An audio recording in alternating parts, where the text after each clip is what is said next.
میرا نام عائشہ ہے۔ یہ کہانی میری بیٹی ایمان اور اس کی زندگی پر ہے۔ میں ایک چھوٹے سے قصبے کی رہنے والی ہوں۔ جب میں بیوہ ہوئی تو میرے ماں باپ نے میری دوسری شادی ایک ایسے شخص سے کر دی جس کا پہلے سے ایک بیٹا تھا، اور میرے پاس بھی ایک بیٹی تھی۔ اب میرا بیٹا احمد اور میری بیٹی ایمان ایک ہی کمرے میں سوتے تھے، مگر صبح اٹھتے ہی میری بیٹی بیٹھ کر روزانہ چادر بدل دیتی، پھر چپکے چپکے پرانی چادر دھوتی اور خود نہانے چلی جاتی۔ کئی بار تو میری بیٹی بے ہوش بھی ہو جاتی تھی۔ وہ دن بدن بہت کمزور ہوتی جا رہی تھی۔ ایک دن صبح اٹھ کر میں جلدی سے بیٹی کے کمرے میں گئی، مگر آگے کا منظر دیکھ کر میں شرم سے پانی پانی ہو گئی۔ دل سے یہی دعا نکلی کہ اللہ ایسا منظر کبھی کسی ماں کو نہ دکھائے۔ میں شادی کے 2 سال بعد ہی بیوہ ہو گئی تھی۔ اس وقت میری عمر صرف 18 سال تھی، کیونکہ میرے ماں باپ نے میری شادی 16 سال کی عمر میں ہی کر دی تھی۔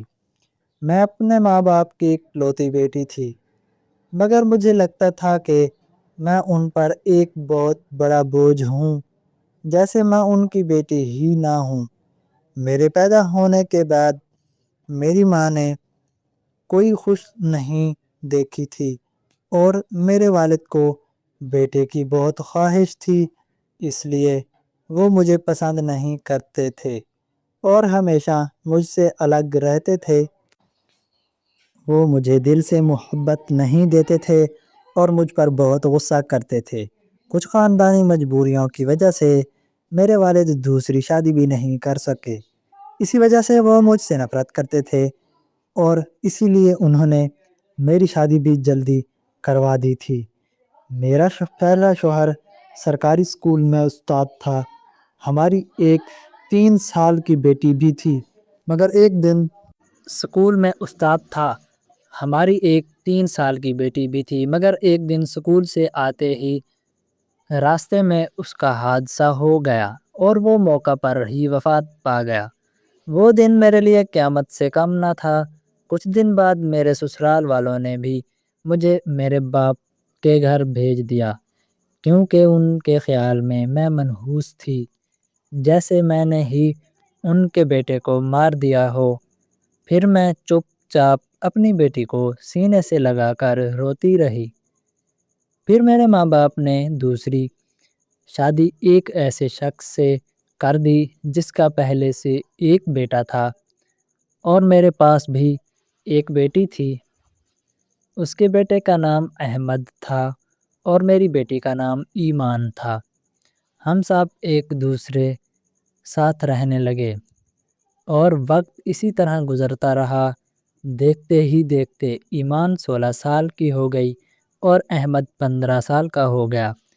کچھ عرصے بعد میرے دوسرے شوہر کا بھی انتقال ہو گیا۔ وہ ہمیشہ بیمار رہتے تھے۔ ہمارا اپنا گھر تھا اور گھر کے ایک حصے میں ایک چھوٹی سی دکان بھی تھی۔ ایک رات اچانک بہت زور کی آواز آئی۔ میں گھبرا کر احمد کے کمرے کی طرف دوڑی تو دیکھا کہ کمرے کی چھت گر چکی تھی، مگر اللہ کا شکر تھا کہ احمد باتھ روم گیا ہوا تھا اور بچ گیا۔ ہمارے پاس اتنے پیسے نہیں تھے کہ چھت دوبارہ بنوا سکیں، اس لیے میں نے اپنا بستر کچن میں لگا لیا اور دونوں بچوں کو ایک ہی کمرے میں سونے کو کہا، کیونکہ باہر بہت سردی تھی۔ اسی دن سے دونوں ایک ہی کمرے میں سونے لگے۔ ایک صبح میں نے دیکھا کہ احمد تو اٹھ کر ناشتہ کر رہا تھا، مگر ایمان ابھی تک نہیں اٹھی تھی۔ میں نے جا کر دیکھا تو وہ بے ہوش تھی۔ میں فوراً ڈاکٹر کو بلایا۔ ڈاکٹر نے کہا کہ لڑکی بہت کمزور ہے اور آرام کی ضرورت ہے۔ جب ایمان کو ہوش آیا تو اس نے کہا کہ بس چکر آ گئے تھے۔ میں نے اسے آرام کرنے کو کہا، مگر تھوڑی دیر بعد میں نے دیکھا کہ وہ بستر کی چادر دھو رہی تھی۔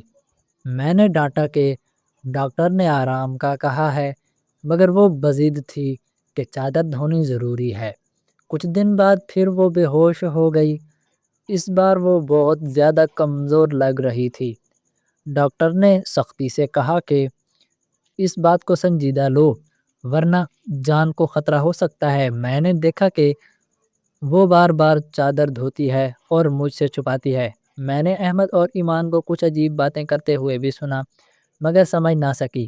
ایک دن میں نے چھپ کر چادر دیکھی تو اس پر سفید سفید بال لگے ہوئے تھے۔ مجھے کچھ سمجھ نہ آیا۔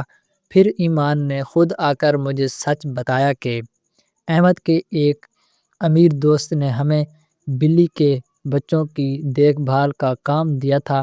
وہ رات کو انہیں کمرے میں لاتے تھے اور ایمان ان کا خیال رکھتی تھی۔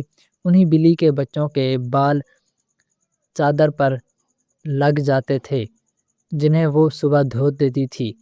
بعد میں پتہ چلا کہ ایمان کو بلی کے بچوں سے الرجی ہو گئی تھی، جس کی وجہ سے وہ بے ہوش ہو جاتی تھیں، اور احمد جو دوائیں لاتا تھا وہ بھی اسی الرجی کے لیے تھیں۔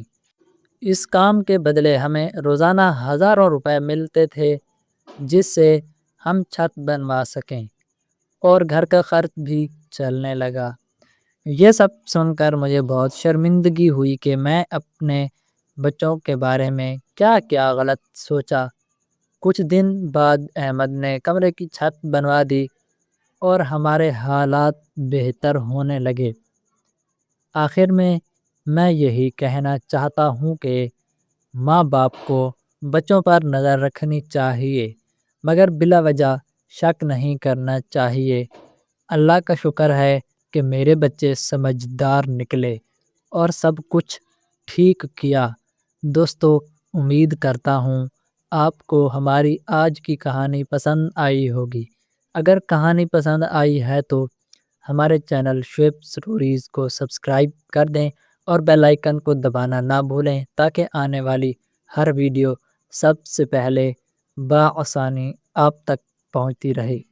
ملتے ہیں ایک نئی اور دلچسپ کہانی کے ساتھ، تب تک کے لیے اللہ حافظ۔